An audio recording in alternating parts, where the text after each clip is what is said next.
et je vais repartager mon écran. Donc, voilà, donc avant la pause, on a découvert qu'est-ce qu'est un tableau et on a bien compris quelle est son utilité, en fait, je crois. En tout cas, une de ses utilités, ça nous permet de stocker à un seul endroit plusieurs variables du même type. On a vu comment accéder en lecture et en écriture aux différentes cases d'un tableau. Alors, on a vu la syntaxe en Carel et on a aussi vu rapidement à titre comparatif la syntaxe en C pour accéder en lecture ou en écriture aux différentes cases d'un tableau. Euh, et on a compris que les variables de type position qu'on utilisait étaient basées sur un type de boîte aussi, mais un type de boîte qu'on appelle en programmation une structure. Donc, une structure, un peu comme le tableau, est une boîte avec plusieurs compartiments, mais à la différence du tableau, qui ne peut contenir que des compartiments de taille égale, la structure peut contenir des petits compartiments de taille différente. Donc, dans un tableau, je ne peux stocker que des variables du même type, alors que dans une structure, et les variables de type position sont des structures, je peux stocker des variables de plusieurs types différents. Donc, si je peux mettre des integers dans un tableau et des booléens dans un tableau et des reals dans un tableau, mais pourquoi est-ce que je ne pourrais pas, par exemple, mettre des positions dans un tableau ou encore mieux, des x, y, z, w paires dans un tableau? Donc, ici, on voit un x, y, z, w pair et encore une fois, un x, y, z, w pair est, comme je le mentionne ici, une structure, donc une boîte avec plusieurs compartiments. Ce type de boîte, on l'a nommé XYZW et, dans cette boîte, j'ai 1, 2, 3, 4, 5, 6 tiroirs de type real et un tiroir de type configuration mécanique. Alors que dans une position, j'avais un premier, un deuxième, un troisième et un quatrième tiroir de type vecteur. Et chaque vecteur contient un, deux, trois compartiments de type real. En plus d'avoir une variable de type configuration mécanique qui elle-même contient trois compartiments de type real et quatre compartiments de type booléen. Donc, en fait, on peut se créer des types de données selon nos besoins pour représenter différents concepts en robotique. Et c'est ce qui a été fait par l'équipe de FANUC avec le type de données position qu'on utilise pour représenter des positions en notation polaire. C'est l'équivalent qu'on avait donné, alors que, ou plus, excusez-moi, euh, en notation rectangulaire, alors que le type de données X, Y, Z, WPR s'apparentait beaucoup plus à la notation polaire, où on avait notre X, notre Y et notre Z, à partir duquel on pouvait calculer la norme de notre vecteur, et le WPR était les angles que ce vecteur décrivait par rapport à l'axe des X, par rapport à l'axe des Y et par rapport à l'axe des Z. Donc, c'est ici que se termine la présentation 1 et ça me permet d'aborder la présentation 2. Donc, dans la présentation 1, à quelques reprises, oups, j'ai des problèmes techniques. Donc, dans la présentation, à quelques reprises ici, surtout dans la diapositive qui nous rappelait ce qu'était un XYZWPR et dans la diapositive qui nous rappelait qu'est-ce qu'était une variable de type position, ben, on a vu du texte, du code en rouge. Structure égale position, end structure. Et structure égale XYZWPR, end structure. Ben, qu'est-ce que ça veut dire? Ça veut dire qu'il y a une syntaxe bien précise qui existe en Carel pour nous permettre de créer des structures, donc pour nous permettre de créer ce qu'on veut aborder dans le cours 2, les types de données utilisateurs. Donc, allons-y doucement. On va débuter cette présentation, mais on ne va pas la terminer aujourd'hui parce qu'elle est quand même assez lourde de concepts. Donc, on avait tout à l'heure un tableau de 4 integers, mais maintenant, je vous présente un tableau de 4 x, y, z, w, p, r. Donc, j'ai un tableau qui s'appelle Toto et qui contient 4 cases. Chaque case pouvant accepter quoi? Pouvant accepter, et c'est ce que je vous montre ici, une variable de type x, y, z, w, p, r. Donc, une boîte pouvant contenir un x, un y, un z, un w, un p, un r, plus une configuration mécanique avec tous les sous-compartiments d'une configuration mécanique. Donc, ce qui va nous intéresser ici maintenant, c'est comment accéder, par exemple, au Z d'un XYZWPR qui se trouve lui-même à l'intérieur de la première case d'un tableau de XYZWPR. Donc, c'était une longue phrase. Donc, ça va être important de bien schématiser ce qu'on fait, de bien schématiser dans votre esprit les concepts pour être capable de les programmer. Voilà pourquoi j'y vais avec beaucoup d'illustrations dans cette présentation, comme dans toutes les présentations de robotique d'ailleurs. Donc, si j'avance, euh, j'ai éclaté ce qu'est une variable de type x, y, z, w, p, r. Si vous allez dans le document référence que vous avez sur Teams, donc commande de base, et que vous regardez le type x, y, z, w, p, r, vous allez voir dans la documentation qu'un x, y, z, w, p, r est décrit comme ceci.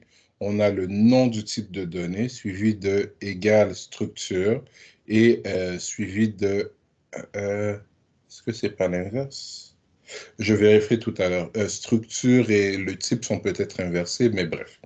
Euh, Ensuite, à l'intérieur de cette boîte, on définit la taille des différents compartiments. Donc, on a plusieurs compartiments de type real et on a un compartiment de type configuration mécanique. Une configuration mécanique est elle-même une structure qui contient 3 integers et 4 booléens. Donc, juste pour montrer comment un type de données complexe peut être construit un peu comme des poupées russes. Donc, une emboîtée dans l'autre, ainsi de suite. Donc, euh, ici, je veux créer avec vous un nouveau type de données. Un type de données qu'on va appeler un digit, basé sur un composant électronique avec lequel vous avez eu le plaisir de jouer dans votre première, deuxième et troisième session, le 7 segments.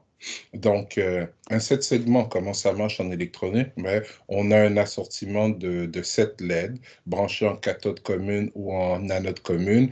Et évidemment, quand on alimente, quand on polarise en direct ou en inverse, dépendamment de si on a un montage cathode commune ou anode commune, certaines de ces LED, ben, elles s'allument.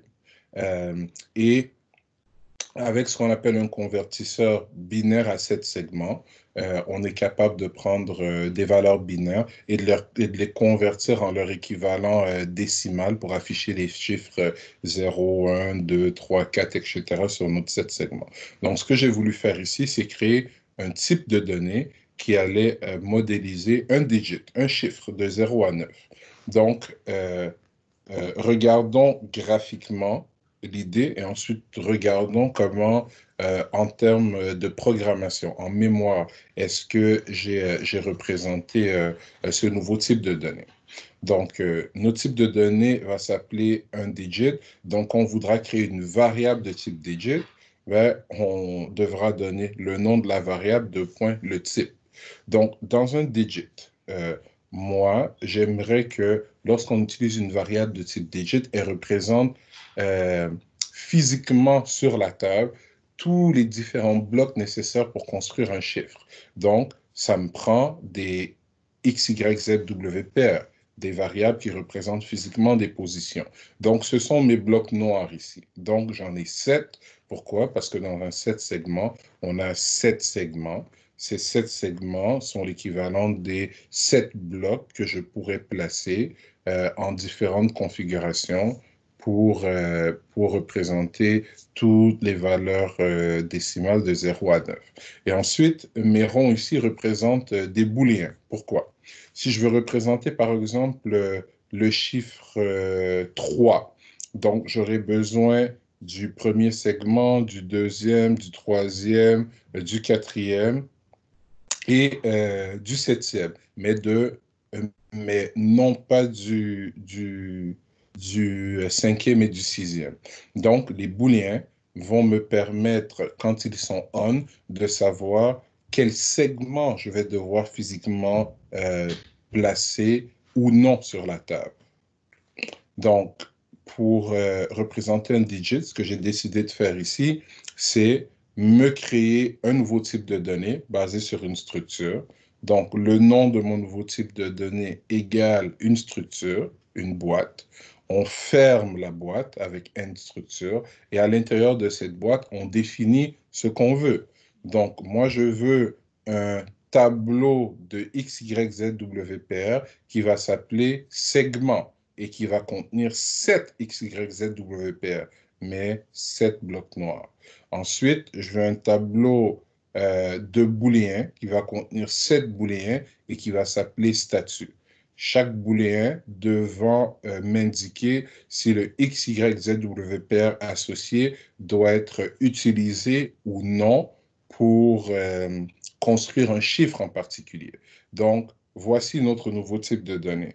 Et maintenant, pour être capable d'exploiter ce niveau type de données, puisqu'il n'existe pas par défaut en Carrel, on va s'amuser, et probablement dans le cours de vendredi, parce que c'est un peu lourd, on a fait beaucoup de théorie aujourd'hui, on va s'amuser à créer des fonctions utilitaires, des fonctions qui permettent à quiconque veut utiliser notre type de données de le manipuler. Donc, on va analyser ensemble vendredi, je crois que c'est vendredi qu'on se revoit, la fonction init_digit, donc qui reçoit en paramètre une variable de type digit non initialisée et l'integer qu'on veut représenter physiquement avec ce digit et initialise notre variable.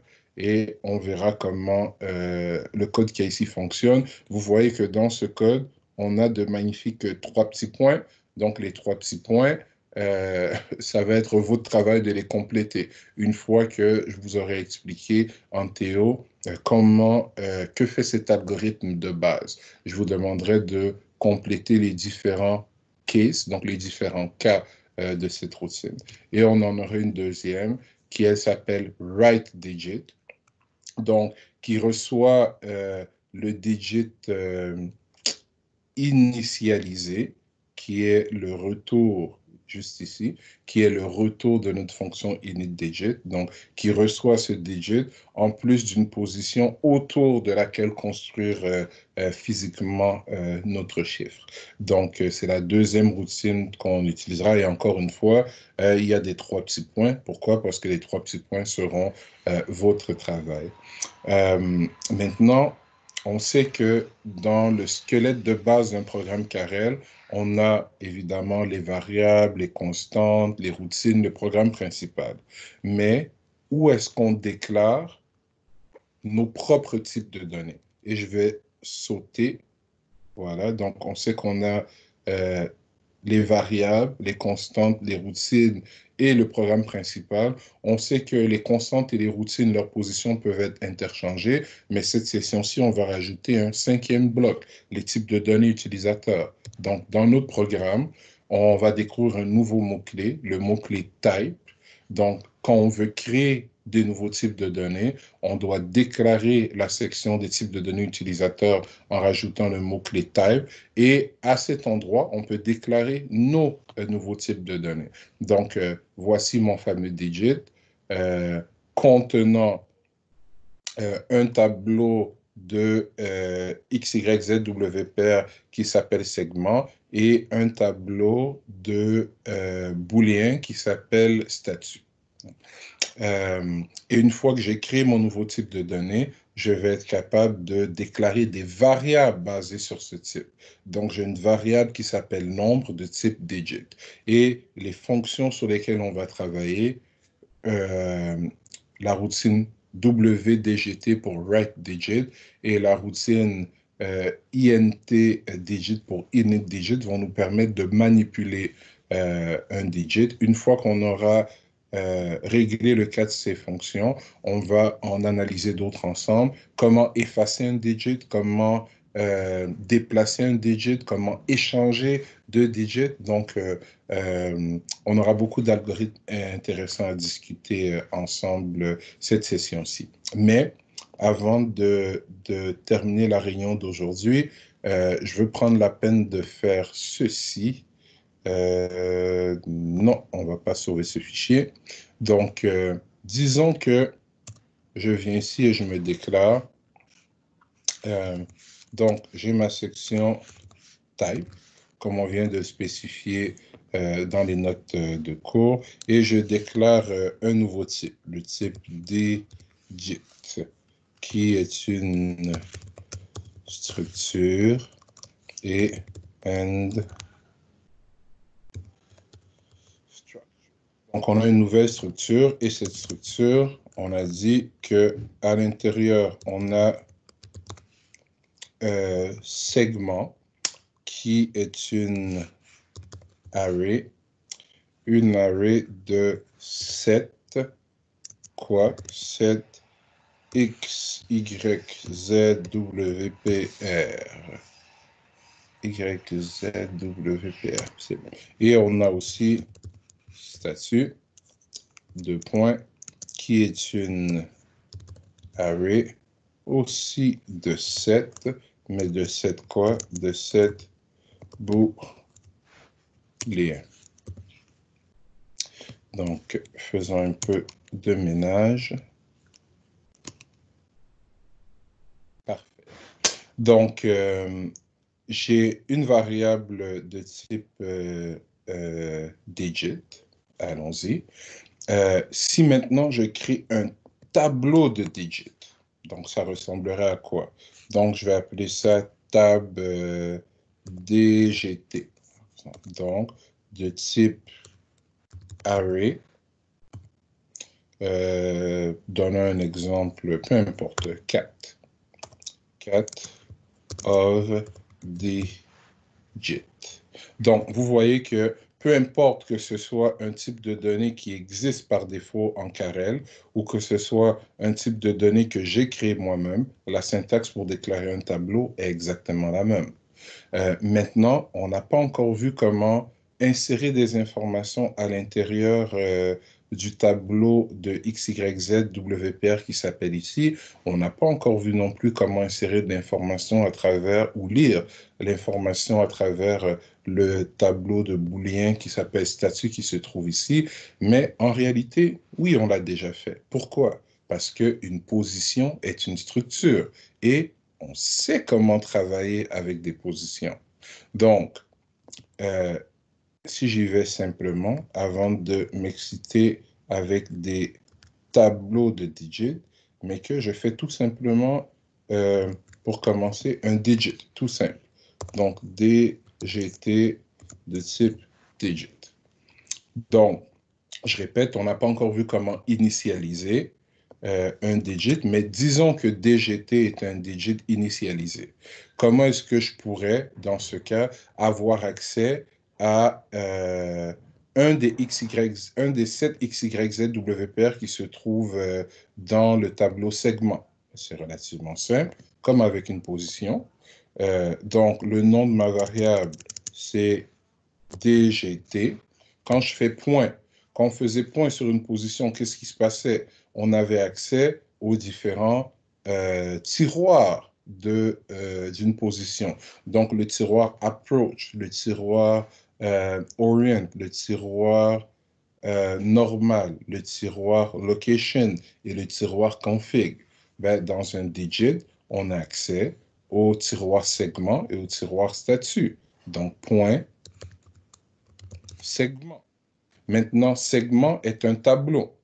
Donc, si je veux avoir accès à une des cases de mon tableau de 7 compartiments, chaque compartiment pouvant contenir un XYZWPR, et ce fameux tableau s'appelant segment, ben, je vais venir ici tout simplement mettre crochet, le numéro du compartiment qui m'intéresse. Donc ça me retourne le XYZWPR qui est à la deuxième position de mon tableau de XYZWPR. Ce XYZWPR, il a un X, un Y, un Z, un W, un P, un R et une configuration mécanique. Donc, si je fais point X, ben, je viens d'avoir accès à ce fameux X égale 56. Je viens de mettre la valeur 56 dans le X du XYZWPR qui se trouve dans la deuxième case du tableau segment qui se trouve dans ma variable digit. Donc, voilà pourquoi ça va être très important de pouvoir schématiser qu'est-ce qu'un XYZWPR, mais de pouvoir schématiser aussi où se trouve ce XYZWPR. Ça va, c'est un des éléments d'un tableau qui se trouve dans notre type de données. Donc,